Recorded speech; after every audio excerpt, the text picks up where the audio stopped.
சாதி மதம் கடந்து காதலிக்க மனமுடிக்க வேண்டும் ஜனநாயகம் என்ற தலைப்பின் சாதி மறுப்பு புரட்சிகர மனவிழா மக்கள் அதிகார கழகத்தின் மாநில இடைச் செயலாளர் தோழர் ரவி என்ற செல்வகணேசுக்கும் தோழர் ராதிகா அவர்களுக்கும் நாளை காலை 28/12/2025 ஞாயிற்றுக்கிழமை காலை 10 மணி அளவில் யானமலை ஒத்தக்கடை திருமுகூர் அருகிலுள்ள ஆப்பா வளையாபதி மகாலில் நடைபெற இருக்கிறது. அனைவரும் வருகை தாருங்கள், ஆதரவு தாருங்கள், நிதி தாருங்கள்.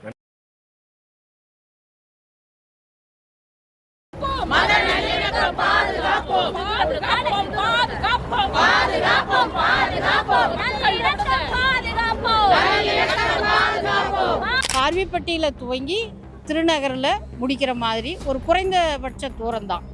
ஆகவே இந்த நடைபயணம் என்பது ஒற்றுமையை வலியுறுத்திய முழக்கங்கள் மட்டும் போட்டு நாங்கள் முடிக்க போகிறோம். அதுக்கே இப்போது காவல்துறை பஸ்ஸெல்லாம் கொண்டு வந்து நிறுத்திட்டாங்க. நாங்கள் நடத்துகிறோன்னு சொல்லிட்டோம். இப்போ சார் சொல்கிறாரு, சொல்லிட்டு சரி மைக் செட் போடட்டும், மைக் செட் பாடட்டும் அப்படின்னு சொன்னால் அதுக்கு கூட மைக் ஆஃப் பண்ணி வண்டியை சீஸ் பண்ணிடுவேன்னு சொல்கிறாரு.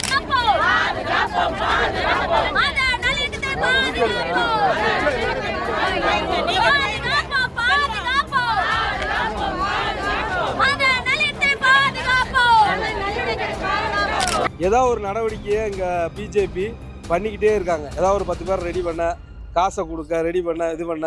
இந்த 2026 எலெக்ஷனை நோக்கி இவங்க பண்ணுறாங்க. எலெக்ஷன் முடிஞ்சோடனே அவங்க முருகனையும் மறந்துடுவாங்க, இங்கே இருக்கக்கூடிய இந்த பிரச்சனையும் மறந்துடுவாங்க.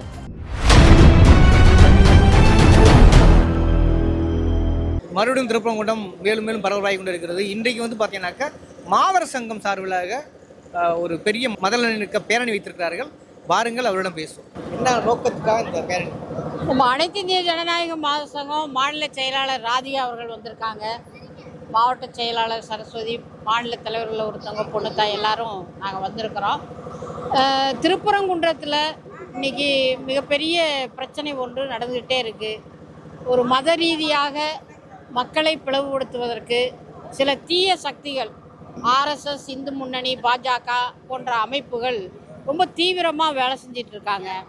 பகிரங்கமாக அவங்க தெற்கே ஒரு அயோத்தி அப்படின்னு திருப்பரங்குன்றத்தை அடையாளப்படுத்துகிறாங்க. திருப்பரங்குன்றம் என்பது தெற்கே ஒரு அயோத்தி கிடையாது. இது பல்வேறு மதங்களில் இருக்கக்கூடிய மக்கள், பல்வேறு சாதிகளில் இருக்கக்கூடிய மக்கள், உழைப்பாளர்கள், தொழிலாளர்கள், நடுத்தர மக்கள், சிறுபான்மை மக்கள் எல்லாரும் பன்னெடுங்காலமாக ஒற்றுமையோடு வாழ்ந்து வரக்கூடிய பகுதி. அதனால தான் இந்த திருப்பரங்குன்றத்தில் ஒரு பக்கம் முருகன் கோவில், இன்னொரு பக்கம் காசி விஸ்வநாதர், இன்னொரு பக்கம் தர்கா, இதெல்லாமே இருக்குது. இதெல்லாம் நேற்று இன்னைக்கு வந்ததல்ல. நாடு விடுதலை பெறுவதற்கு முன்பிருந்தே அது இருந்துகிட்ருக்கு. ஆகவே இந்த சூழலில் 2026 தமிழ்நாடு தேர்தலை முன்னிறுத்தி பாஜக, இந்து முன்னணி, இந்துத்துவ அமைப்புகள் ரொம்ப திட்டமிட்டு ரொம்ப குரூரமாக மக்கள் மத்தியில் மத வெறியை கிளப்பிக்கிட்டு இருக்காங்க. ஆகவே ஜனநாயக மாத சங்கம் மக்கள் ஒற்றுமையாக இருக்க வேண்டும் அப்படிங்கிறத மட்டுமே நாங்கள் வலியுறுத்தி இந்த நடைபயண பிரச்சாரத்தை நாங்கள் நடத்துகிறோம். மக்கள் ஒற்றுமை என்பது ஒரு மத நல்லிணக்கம், ஒரு சகோதரத்துவ உணர்வு, மனிதநேயம், காலகாலமாக கடைபிடிக்கக்கூடிய உயர்ந்த பண்புகள், மரபுகளை நாம் யாருக்காகவும் விட்டு கொடுக்க வேண்டியதில்லை. ஆகவே நம்ம ஒன்றுபட்டு பயணிக்க வேண்டியது இருக்குது அப்படின்னு சொல்லி நாங்கள் இன்றைக்கி நடைபயண பிரச்சார யாத்திரையை நாங்கள் துவங்குகிறோம்.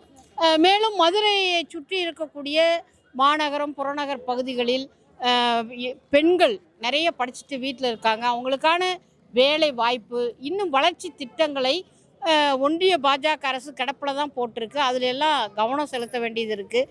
ஆகவே ஒன்றிய பாஜக அரசு பொருளாதார கொள்கையில் படுதோல்வியை தழுவி மக்களினுடைய அடிப்படை பிரச்சனைகள் எதுவுமே தீர்க்க முடியாமல் இப்போ இந்த ஆரவள்ளி மலையை சூறையாடுவதற்கு கார்ப்பரேட்டுகளுக்கும் அதானி குழுக்களுக்கு ஆதரவாக நின்றுட்டுருக்கு.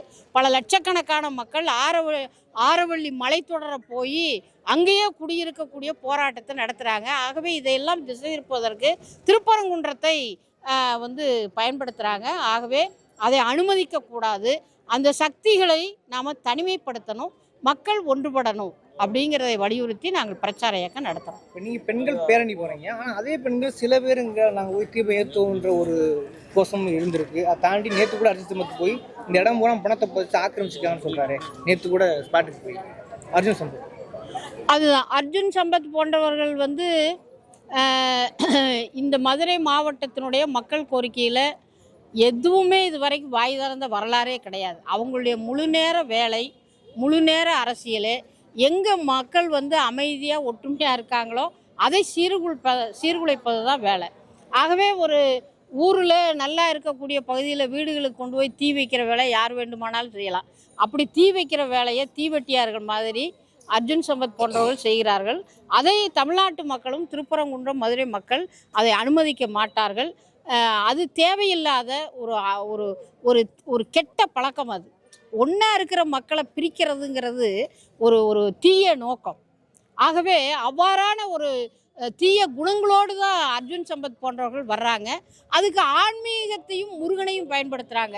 அதுதான் ரொம்ப ஆச்சரியமாக இருக்கிறது. ஆகவே ஒரு ஆன்மீகத்தில் ஒரு மதம் சார்ந்து பின்பற்றுபவர்கள் ஒரு நல்ல விரிந்த பரந்த மனப்பான்மையோடு இருப்பாங்க. அதான் குன்றக்குடி அடிகளார் அவர்கள், அதே மாதிரி பால பிரஜாபதி அடிகளார் அவர்கள், வள்ளலார் அவர்கள், இவங்கெல்லாம் ஆன்மீகத்தில் இருந்தவங்க தான்.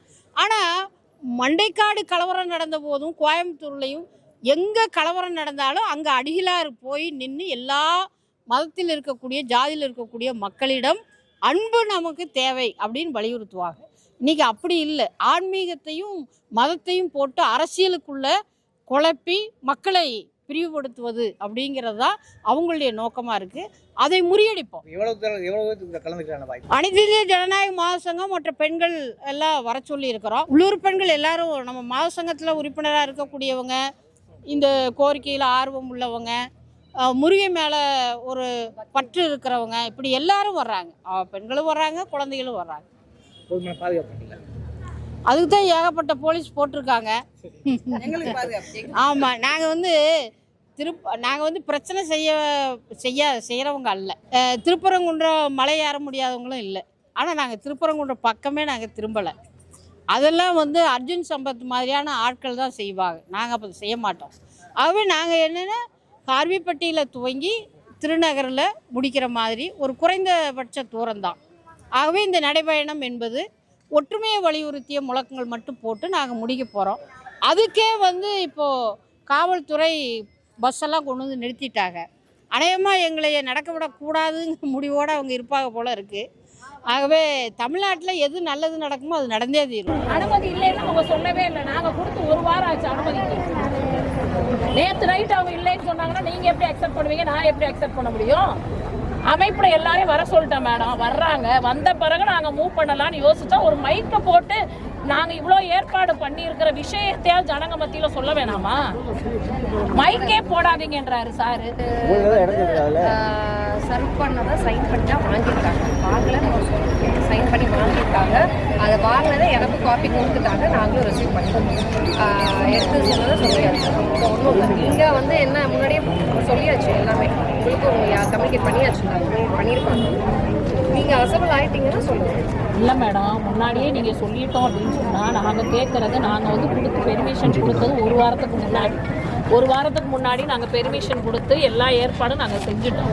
நேற்று நைட்டு 9:30 மணிக்கு ஒரு வீட்டில் வந்து தட்டி நீங்கள் இதை வாங்கிக்கோங்கன்னு சொல்லியிருந்தா போது வாங்காமல் இருக்க முடியாதுன்னு வாங்கிட்டோம். அவர்கிட்ட என்ன பதில் சொன்னோம் அப்படிங்கிறதையும் கேளுங்க. நாங்கள் தான் இருக்காங்க நடைபயணம் நாங்கள் நடத்துவோம் சார் அப்படின்னு தான் நாங்கள் சொல்லியிருந்தோம். அவங்க வந்து எங்கள் மேலே இருக்கிற செயலாளர்கிட்ட மாநில பொறுப்பாளர் பாலபாரதிட்டையும் பொதுச் செயலாளர் ராதிகாட்டையும் கேட்டாங்க. நாங்கள் நடத்துவோம்னு அவங்க சொன்னாங்க. நாங்கள் நடத்துகிறோன்னு சொல்லிட்டோம். இப்போ சார் வந்து சொல்கிறாரு, சொல்லிட்டு சரி மைக் செட் போடட்டும், மைக் செட் பாடட்டும் அப்படின்னு சொன்னால் அதுக்கு கூட மைக் ஆஃப் பண்ணி வண்டியை சீஸ் பண்ணிடுவேன்னு சொல்கிறாரு. மேடம், இங்கே இருக்க சுச்சுவேஷனை அனலைஸ் பண்ணி தான் நாங்கள் ரீசன்ஸை சைட் பண்ணி தான் அனுமதி மறுத்ததுக்கு ரீசன்ஸ் என்னன்ட்டு அதிலேயே நான் சொல்லியிருக்கோம். என்னென்னலாம் காரணங்கள் அப்படின்னு சொல்லியிருக்கோம். ஒன்றும் பிரச்சனை இல்லை. இங்கே எல்லா கேஸஸும் போயிட்டு தான் இருக்குது. எந்த பிரச்சனையும் இல்லை. இப்போவே எந்த பிரச்சனையும் இல்லாமல் தான் இருக்குது. அதனால ஆல்ரெடி நான் ரீசன்ஸ் என்ன இருக்குன்னு சொல்லி ப்ரீவியஸாகவே நம்ம சைட் பண்ணி சொல்லியாச்சு. அதனால இதுதான் வேணும், இதுதான் பண்ணணும் அப்படிங்கிற மாதிரி இப்படி இருக்கிற சுச்சுவேஷன் இங்கே ஒன்றும் பிரச்சனை இல்லை அப்படின்னு நீங்கள் சொல்கிறீங்க. பொதுவாக ஒரு அமைப்பாக, ஒரு பெண்கள் அமைப்பாக தமிழ்நாட்டில் இந்தியாவில் இருக்கக்கூடிய எங்கள் அமைப்பு இங்கே இருக்கக்கூடிய நிலைமைகளை எல்லாம் யோசிச்சு மக்கள் ஒற்றுமையை வலியுறுத்தி ஒரு நடைபயணம் நடத்தணும் அப்படிங்கிறதை நாங்கள் முடிவு பண்ணியிருக்கோம். அதுக்கான நடைபயணம் தான் இது. கேட்கறது உரிமை எப்படியோ இருக்கிற சூழ்நிலை அனலைஸ் பண்ணி அதுக்கான அனுமதி கொடுக்கலாமா வேணாமா முடிவு பண்ணாலும் நைட்டு தான் எங்களுக்கு இருக்கிற சுச்சுவேஷன் அனலைஸ் பண்ணி தான் சொல்லியிருக்கோம். அனலைஸ் நாங்க வந்து அப்படி வந்து நீங்க வந்து அந்த மாதிரியாக ஒரு இந்த அமைப்புடைய பின்புலம் இந்த அமைப்பினுடைய கடந்த காலத்தெல்லாம் பார்க்கலாமே.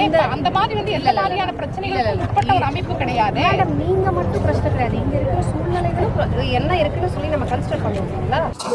திரும்ப இன்னைக்கு வந்து பிஜேபி இந்து முன்னணி இதை திட்டமிட்டு வந்து தேர்தலை நோக்கி 2026 தேர்தலை நோக்கி இவங்க வந்து பிரச்சாரம் பண்ணுற வடிவத்தில் வந்து பண்ணிக்கிட்டே இருக்காங்க.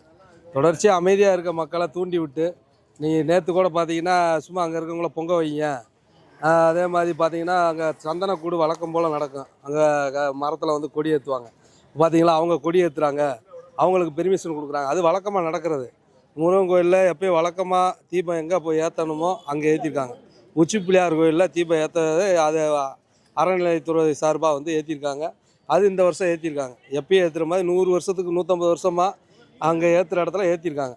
ஆனால் இன்றைக்கி பிஜேபி திட்டமிட்டு அங்கே ஏற்றக்கூடாது, இன்றைக்கி வந்து உச்சநீதிமன்ற தீர்ப்பு அப்படின்ற அடிப்படையில் வழக்கம் ஒன்றை போட்டு அந்த தீர்ப்பு அடிப்படையில் எனக்கு வந்து மேலே உச்சி தான் ஏற்றணும், தர்கா பக்கத்தில் போய் நாங்கள் தீபம் ஏற்றணும் அப்படின்ட்டு. அதுதான் அது பாரம்பரியம்லாம் ஒன்றும் ஏற்றலை. அதுக்கு தீர்ப்பு வந்து 3 தீர்ப்பு இருக்குது. பிரிவி கமிஷன்லேருந்து தீர்ப்பு கொடுத்துருக்காங்க. இன்றைக்கி வந்து தீர்ப்பு என்ன சொல்லியிருக்கு அப்படின்னு பார்த்தீங்கன்னா, நீங்கள் முஸ்லீம் பக்கத்தில் அங்கே தர்கா இருக்க பக்கத்தில் போகக்கூடாது அப்படின்றத வந்து தீர்ப்பு வந்து சொல்லியிருக்கு. இப்போ வந்து மேல்முறையீடுன்னு போய் மறுபடியும் வந்து இந்த பிரச்சனையை தீவிரப்படுத்துறதுக்கு பிஜேபி முயற்சி பண்ணிக்கிட்டே இருக்காங்க. இன்றைக்கி சில சோசியல் மீடியாக்கள் கூட இன்றைக்கி காசு கொடுத்து அவங்கள இந்த விளம்பரம் பண்ணுறதுக்கான ஏற்பாடுகளை வந்து பண்ணிக்கிட்டே இருக்காங்க தொடர்ச்சியாக. இப்போ மக்கள் வந்து இங்கே அமைதியாக தான் இருக்காங்க. மக்கள் யாரும் வந்து முஸ்லீமுக்கு எதிராகவோ யாரும் வந்து பிரச்சாரம் பண்ணுறதோ எந்த ஒரு நடவடிக்கைக்கும் போகல. இங்கே வந்து நார்மலாக ஆமாம். இப்போ வந்து அர்ஜுன் பூரா பொய், வெடிகுண்டு தயாரித்ததுக்கான என்ன ஆதாரம் வச்சுருக்காரு? அவர் மேலே வழக்கு போடணும். இன்றைக்கி வந்து பல்வேறு வழக்கை போடணும். இன்றைக்கி பார்த்தீங்கன்னா கந்தர் மலையை காப்பாற்றும், கந்தர் மலையை காக்குறேன்னு சொல்லிட்டு ஒரு படத்தை வந்து எச்ராஜா எடுத்து வச்சுருக்காரு. அதில் பார்த்தீங்கன்னா பூராமே வந்து ஒரு சாதி வெறியை தூண்டுற மாதிரியை வந்து சீனை வந்து எடுத்திருக்காங்க. அதே மாதிரி நாத்தியம் பேசுகிறவங்களாம் வெற்றா, இதெல்லாம் என்ன படம்னே தெரியல. இதை வந்து தடை பண்ணணும். இந்த படத்தில் நடிச்சிருக்க அத்தனை பேரையும் வந்து கைது பண்ணணும். தேவையில்லாத வேலையில் மத சண்டைகளை இழுத்து விடுற வேலையில் இங்கே வந்து பண்ணிக்கிட்டு இருக்காங்க. இன்றைக்கி வடநாட்டில் வந்து இவங்களோட பாச்சா பழிக்கலை. வடநாட்டில் வந்து ஏற்கனவே வந்து பண்ணிக்கிட்டு இருந்தாங்க. அங்கே ஒன்று ஸ்ரீராம் அதை அயோத்தியாவில் ஒன்றும் மாற்ற முடியாது. இவங்க சும்மா கூவி பார்க்குறாங்க. அந்த பிரச்சனை அப்படியே போயிடக்கூடாது அப்படின்றதுக்காக தொடர்ச்சியாக வந்து உண்ணாவிரதம் நடத்துகிறான். அங்கே பார்த்தீங்கன்னா சந்தையில் போய் விளக்க பூரம் கொடுத்து அவங்களுக்கு என்னன்னே தெரில, சுட்டி கொடுத்தாங்க, விளக்கு கொடுத்தாங்க, திரி கொடுத்தாங்க, பொறுத்த சொன்னாங்கப்பா பொறுத்தணும் அப்படின்றாங்க. அங்கே பார்த்தீங்கன்னா ஒரு 10 பொம்பளை ஆளுகளை ரெடி பண்ணுறாங்க அந்த ஏரியாவில். ஏமா வாங்க நீங்களாம் அந்த சுட்டியை கொடுத்து மலையில் வந்து தீபம் போடுவோம். அங்கே இருக்கக்கூடிய ஒரு 10 பேரை ரெடி பண்ண இதை பண்ணிக்கிட்டே இருக்காங்க. ஆனால் மக்கள் மதுரையில் வந்து பெரிய பிரச்சனை இல்லை. மக்கள் வந்து நியூட்ரலாக இருக்காங்க. இங்கே வந்து தேவையில்லாத பிரச்சனையை ஆர்எஸ்எஸும் பிஜேபியும் தொடர்ச்சியாக முன்னெடுத்துக்கிட்டே இருக்காங்க. மக்கள் ஒற்றுமையை சீர்குலைக்கிற விதமாக இன்றைக்கி வந்து நடவடிக்கை பண்ணிக்கிட்டே இருக்காங்க. இன்றைக்கி போலீஸு காவல்துறை இன்றைக்கி மாதர் சங்கம் வந்து நடைபயணம் வந்து மக்கள் ஒற்றுமையை வலியுறுத்தி எல்லோரும் சகோதரத்தனமாக இருக்கணும் அப்படின்ற வலியுறுத்தி நடைபயணம் வந்து அறிவிச்சிருக்காங்க. ஆனால் இன்றைக்கி பார்த்தீங்கன்னா பெர்மிஷன் கொடுத்து இப்போ ஒரு 2 வாரம் ஆச்சு. 2 வாரமாக காவல்துறை எதுவுமே சொல்லாமல் இருந்துட்டு இன்றைக்கி நைட்டு பார்த்தீங்கன்னா காவல்துறை வந்து அனுமதி மறுப்பு அப்படின்னு சொல்லிட்டு இன்றைக்கி நடைபயணம் நடத்தக்கூடாதுன்னு சொல்கிறாங்க. ஆனால் இன்றைக்கி எப்படி விளக்கு போடுறாங்க, டெய்லி பொங்க வைக்கிறாங்க, ஏதோ ஒரு நடவடிக்கையை இங்கே பிஜேபி பண்ணிக்கிட்டே இருக்காங்க. ஏதாவது ஒரு 10 பேர் ரெடி பண்ண, காசை கொடுக்க, ரெடி பண்ண, இது பண்ண. இந்த 2026 எலெக்ஷனை நோக்கி இவங்க வந்து பண்ணுறாங்க. எலெக்ஷன் முடிஞ்சோடனே அவங்க முருகனையும் மறந்துடுவாங்க, இங்கே இருக்கக்கூடிய இந்த பிரச்சனையும் மறந்துடுவாங்க. உங்களோட வேலை என்னன்னா எலெக்ஷனை நோக்கி போயிட்டு இருக்காங்கன்றது தான்.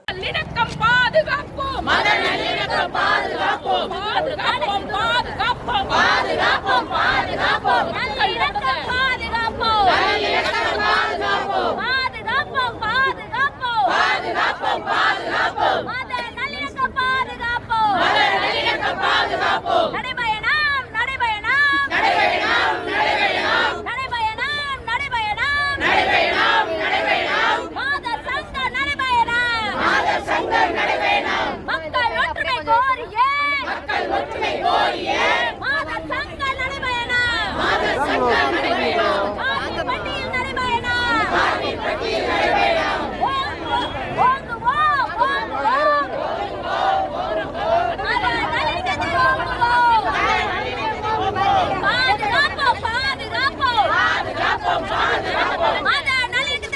வீட்டில் இருக்காங்க